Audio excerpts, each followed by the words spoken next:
إن الحمد لله نحمده ونستعينه ونستغفره ونعوذ بالله من شرور أنفسنا ومن سيئات أعمالنا من يهده الله فهو المهتد ومن يضلل فلا هادي له أشهد أن لا إله إلا الله وحده لا شريك له وأشهد أن محمدًا عبده ورسوله يا أيها الناس اتقوا ربكم الذي خلقكم من نفس واحدة وخلق منها زوجها وبث منهما رجالا كثيرا ونساء واتقوا الله الذي تساءلون به والأرحام إن الله كان عليكم رقيبا. لپاش سپاس و ستایشێکی بێهامتا بۆ کردگاری مەزنوو داواکردنی درود و ڕەحمات بۆ سەرگیانی پاکی پێشەوای مرۆڤایەتی محەممەد صلی الله تعالى عليه وسلم.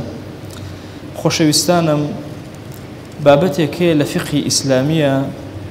پێ ئەوترێ واجب الوەقت. بابەتێکی زۆر گرنگە بەڵام کەم باس کراوە. ئینسانی ئیماندار وەقتی لە عیبادەتی گرنگترە، کاتەکانی بۆ هەڵبژاردننی جۆری عیبادەتەکان لە خودی عیبادەتەکان گرنگترە. گرنگە ئێمە بزانین کە ئێستا لە جومعین خوا جەل جەلاله بە دەقی قورئان بۆمان باسەکە ئەحەل الله البەیع وحەڕەمە الربا. خوای گەورە حەڵاڵی کردووە بەیع و کڕین و فرۆشتن، کەچی ئەلەم کاتەیە بەیع و کڕین و فرۆشتن حەرامە. لەبەرەوەی واجبی وەقتی ئێستەی تۆ چی واجبە لەسەرت؟ نوێژەکەت، نەک بەیع و کڕین و فرۆشتنەک. لە ڕۆژانی جەژنا ڕۆژوو چەند گەورەیە لای خوا، حرام ئەبێ لەسەرت کە بە ڕۆژوو بێت، چونکە کاتەکە کاتی شتێکی ترە. لە کاتی جەنگ و جیهادا ڕکوع و سجود زۆر گەورەیە. لە نوێژە ڕکوع و سجود نابرێ، هەمووی هەڵ ئەگیرێ، چونکە واجبێکی گەورەتر هەیە کە جەنگ و جیهادە. بۆیە عولەما ئیبن القەیم ڕەزا و ڕەحمەتی خوای لە مەدارجە ئەفەرمێ کاتێکەوە ئیختیلافیان بۆ دروست بوو ئەفضەل عیبادەت چییە، کام عیبادەت لە هەمووی گەورەترە، چه عیبادەتێ زۆر زۆر گەورەیە. لەوەچی هەر یەکێک لە ئێمە پرسیارمان لێ بکرێ، یەکێکمان بڵێن نوێژ و یەکێکمان بڵێن ڕۆژوو، یەکێکمان بڵێن سەدەقە و خێر و خێرات و هەرێکەمان لایەک. ئیبن القەیم ڕەزا و ڕەحمەتی خوای لێ بێ ئەفەرمێ بە پێی نەفەرەکان گرنگترین عیبادەت دیاری ئەکرێ. بۆیە کەسی وایەتە خزمەت پێغەمبەر صلی الله عليه و وسلم پرسیاری لێەکە گرنگترین عیبادەت ئیرشادیەکە بۆ چاکەکاری دایک و باوک، چونکە عیبادەتی ئەو کاتەی ئەوەیە. کەسێکی تر بۆ نوێژ لە کاتی خۆیە، کەسێکی تر بۆ شەو نوێژ وهاکەدا. ئیبن القەیم ڕەزا و ڕەحمەتی خوای لێ بێ ئەفەرمێ اختلافێکی گەورە لە بینی زانایانە هەیە ئەفضەل ئەعمالی ئینسان کامێ، ئەفضەل عیبادات کامێ. ئەفەرمێ هەندێک فەرموویانە باشترین عیبادەت ئەوەیە کە ئینسان تەجەڕوت کا بۆ خوا و زاهید بێت، دنیا نەویز بێ. هەندێک تر فەرموویان نا وەڵڵا هەر عیبادەتێ نەفعەکەی زۆرتر بێ پاداشتەکەشی گەورەتر. بۆیە خوا جەل جەلاله لە قورئانە کە وەصفی نوێژەکات، نوێژ ناکاتە تەنها ڕابطەیەکی ئینسان و خودا، باسی نەفعی متعددی ئەکا. إن الصلاة تنهى عن الفحشاء والمنكر. یعنی نوێژ تەنها بۆ خۆت نییە، نوێژ بۆ دامەزرانی کۆمەڵگایە و بۆ دروستبوونی کۆمەڵگایە. ئەفەرمێ هەندێک جار احتیمالە ئینسان خزمەتکردنی ماڵ و مناڵی خۆی لەبەرەوەی لە چەند لایەکەوە سوود ئەگەیەنێ ئەفضەلتر بێت لە زۆرێک لە نوێژەکانی و تاعەتەکانی. هەندێک وایان فەرموو، هەندێک فەرموویانە مهم ئەوەیە تۆ لەبەر خاتی خوا کارکەی و بزانی لەکوێ و لەکەیە چی ئەکەی. بۆیە هەڵوێستەکان لە شریعەتی ئیسلامیە زۆر گەورەیە. ئەو ڕۆژانەی کە مەسەلەن ئەمڕۆ مسلمانان لە غەزە مەسەلەن لە زەحمەتیان، مسلمانێکە مووقفی ئەبێ بەرامبەریان دوعایەکی خێرەکە، هاوارێکەکە، خێر و سەدەقەیەکیان بۆ ئەنێرە شتێک بە پێی حاجەی خۆی، بە پێی ئەوەی کە ئەتوانێ بیکات، ئەفضەل ئەعمالە بەنسبەت ئەو ڕۆژە و ئەو کاتەوە. ئەفەرمێ ئەفضەل ئەعمال هەندێک فەرموویانە ئەوەیە ئەو وەقتە بیخوازێ. ئەفەرمێ فی كل وقت بما هو يقتضيه. ئەو زەمەنە ئەو کاتە چی ئەخوازێ باشترین کردەوەی تۆ ئەو کاتەیە. أفرمي لأيام الجهاد أفضل الأعمال الجهاد وقت الجهاد. أفرمي وإن آل ذلك إلى ترك الأوراد والسنن وغير ذلك. لو كاتيك جهاد واجب أبي لسر مسلمان واجب إنسان خريك جهاد كردن بباء ما وهاي لبكا كومال أورادي تايبتي خو ذكر أوراد هيتشي نخرن شك أفضل الأعمال بالنسبة أمكس ولو كاتا أو رجاء برياري أوي بودراو. موسى سعيد نورتي قصيك عظيمي هي أفرمي كاتيك خور أجيري تو نيجي لسر تو واجبك خور جيران كخورك النما إتر أو نيجي لسر تو واجب نية كاتي تو واجبي أو وقتي تو بريتي لو نيجي كجيبجيك. بو ابن القيم رضا رحمتي خوالي بأفرمي كاتيك ميوانة هات واجبي تو احترامي ميوانك وهستان بكارباري ميوانك. أفرمي باءما مشغول بون والاشتغال به مشغول بون بميوانك وهاد ليبكا دورة خاتو لو ورديك الرجانة كردوته ومستحبة لو نيجا سنة أنا كردوته احتمال ميوانك دبي إجبار بيتو كشو نيجنك وري خبري نبي وآزاري نبي وعزيتي نبي واجبكي تو بريتي لو خزمتي ميوان داريك ايكيت. أفرمي لكاتي سحرة وبيج نيجي بياني واجبكي سرشاني تو بريتي لنيوش كردن لقرآن خندن لدعاء كردن لاستغفار أما إيشكيتو واجبي أو كاتد أويا. أفرمي لو أتي لكاتك كتو أبيني كسك جاهلة بيوسي بتوي لو كاتا واجبي كاتا كيتو بريتي لويك بتشي بدم أو كسوا الرنمايكي كيت احتمال كسيكي ونبو واجبك كيوتا سرشاني تو كبقري أو ونبو بخيتو شويني خوي أمانتك الدوزي وتو واجبي أم أمانتك قرانا بدوايا. لكاتك أفرمي كبانجان دا واجبي سرشاني تو جواب دانويا كاتي نيجي جماعات واجبي تو نيجي جماعتها محتاج دالسي بو هناي وهاناي بو هناي واجبي سرشاني تو أويا بجاه منصبي خوت بمالو سروتو ساماند بلاشات هاوكاري بكي. أفرمي كاتك جوابيسي لما جيسك قرآن خير أفضل أعمال بو تو أويا جوان جوال قرآنك بقري احترامي قرآنك بقري خلي قصة كرد النبي.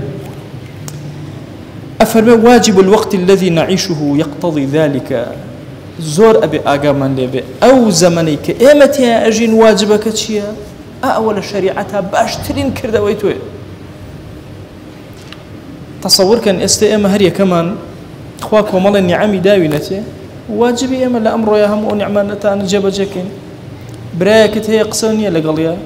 واجبي سرشاند أمر ويصل رحم جبجكي باني براك مرد شي إسفاديكي واجبك لدزدا أرككو لسر لسر قرز بو قيامت بير كانوا أصحابي بيغمر صلى الله عليه وآله وسلم لنوم مكيا هندق لو أنا هجرتي النكرت هجرتي النكرت إن الذين توفتهم الملائكة ظالمي أنفسهم خواج لجول القرآن باسي أو أصحابنا أكا أفرم الظلم يا لنفسي خوان كلكاتي واجبك نتن هجرتك لقل بيغمر صلى الله عليه وسلم ما نوى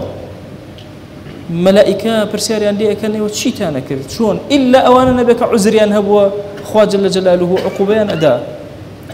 بوي تصورك واجبي وقت زور قوري إما إيمان دار أبيت شاو كينوا إما أمتي كي الرشوكينين كز نزانت شيء أكين أم دينا همو برنامج كي إما دار رجاو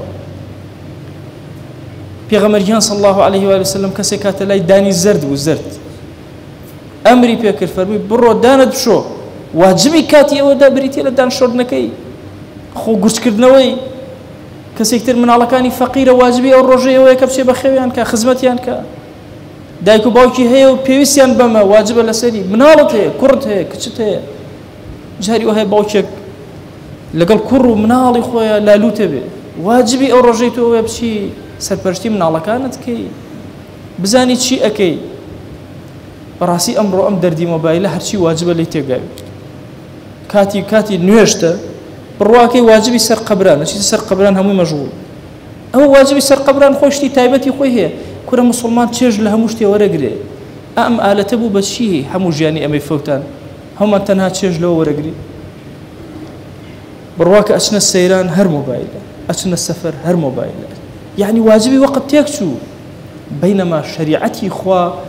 بريتي لوي لو واجبي وقتها هموما قرابين هموما شوين وبيجي خو من دوزيبت دوو کەس نییە لەسەر زەویە واجبی وەقت لەگەڵیانە وەکو یەک زەمینەیان شوێنیان جێگایان کاتیان دەوروبەریان هەر یەکەمان خوا بە جۆرێک محاسبەمانەکە یعنی تۆ لەوە چێ بڵێ مثلا ذکر و ئەوراد زۆر گەورەیە لە مزگەوتێکە دانیشی ذکر و ئەوراد کەی والله لەو مزگەوتە دانیشە ذکر و ئەوراد کە مناڵەکانە برسیان بێ واجبی وەختە جێبەجێ نەکردووە چۆن مەلائیکە چۆن ئەصحاب هیجرەتیان نەکرد مەلائیکە عقوبەیان دان ئەوە تۆ عقوبە ئەدرێ لە قیامەتە لەسێ بۆیە ئێمە لە عیبادەت گرنگتر وەختەکە بزانین لەو کاتە چ جۆرە عیبادەتێک ئەمەش زۆرم پێ گرنگ بوو لە خزمەتانە باسی کەم چونکە بابەتێکی فقهی قوڵە بە زمانێکی سادە عەرزم کردن داوامە لە ذاتی پاکی پەروەردگار بێتە مای نەفع بۆمان خوایە داوات لێ ئەکەین لەم زەمەنی فتنە و فەسادا بمان گێڕەوە سەر واجبەکانی سەرشانی خۆمان ئیلاهی بمان گێڕە لەو کەسانەی کە لە دینا چاوەکەنەوە ئەتوانن هیممەتکەن ئەتوانن کاتەکەی خۆیان وەختەکەی خۆیان واجبەکەی سەرشانیان بدۆزنەوە لە حەزوری تۆی ئەجێبەجێکن ئیلاهی ئێمەی ئومەتی پێغەمبەر صلی الله عليه وسلم ئەمڕۆ بێکەسترین و بێناسترینین هەموو جیهان لەسەرمان کۆبووەتەوە خوێنمان لێ ئەتکێ عارەقەمان لێ ئەتکێ زەحمەتمان ئەدرێ ئازار بە مناڵەکانمان ئەگات بە خوشەکانمان ئەگات لە غەزەی بێنازە خوایە 12000 مناڵی دەست پێ بڕاو هەن بەخوا ئیلاهی ئەم ئومەتە چارەیەکمان نییە تەنها هاوار بۆ لای تۆ نەبێ هاوار بۆ لای تۆ بەرزەکەینەوە بەهانە ئەمانەوە وەرە یا رب العالمین ئیلاهی ئێمە هەمومان کراوینەتە سجنێکی گەورە دەست و پێمان بەسراوە و کۆت کراوین مەشغوڵ کراوین بە واجبانێکەوە کە واجبی ئەم ڕۆژەی ئێمە نین هاوار بۆ لای تۆ ئەهێنین تۆ خۆت زیندومان کەرەوە یەقڵەتمان پێ عەتاکە بەهێزمان کە دروستمان کە بمان کەرە خاوەنی ئەم پەیامە گەورە و بیکەرە حاکمی سەرزەوی بۆمان یا رب العالمین ئیلاهی کافران و زاڵمان زۆر زوڵمیان لێ کردوین تو گەورەی خۆت سەری یەهود و نەسارا شۆڕکە سەری مەجوس شۆڕکە یا رب العالمین ئیلاهی لێت ئەپارێنەوە لێت ئەلاڵێنەوە هەرچی گوناهەیە کردومانە عەفومان کە گوناهەیە بە ئاشکرا کردومانە لێمان خۆش بە گوناهەیە بە پەنهان کردومانە لێمان خۆش بە گوناهەیە نەمانزانی کردمان لێمان خۆش بە گوناهێ زانیمان و زیادە ڕەویمان لە حەقی تۆیە کرد یا ئیلاهی عەفومان کە ئیلاهی لێت ئەپارێنەوە لێت ئەلاڵێنەوە هەرچی چاکە و ڕەحمەت و بەزەی خۆت هەیە یا ئیلاهی بەسەر ئێمەیە دای ببارێنە پەروەردگارە ئەم عەبدانەی کە لەم ماڵەی تۆیە کۆبوونەتەوە ئەمانە ئەهلی سەڵاحن ئەهلی خواناسین ئەهلی سوجدەن ئەهلی ڕکوعن ئەمانە دەسی زەلیلی بەرز ناکەنەوە تەنها لە مەقامی تۆیە نەبێ ئەمانە دڵیان پڕە لە خۆشەویستی پێغەمبەر صلی الله عليه وآله وسلم دەیا ئیلاهی هەر دوعایە بۆ تۆ بەرزەکەنەوە خۆی دوعاکە نەنگیرا بکە ادعوا الله وأنتم موقنون بالإجابة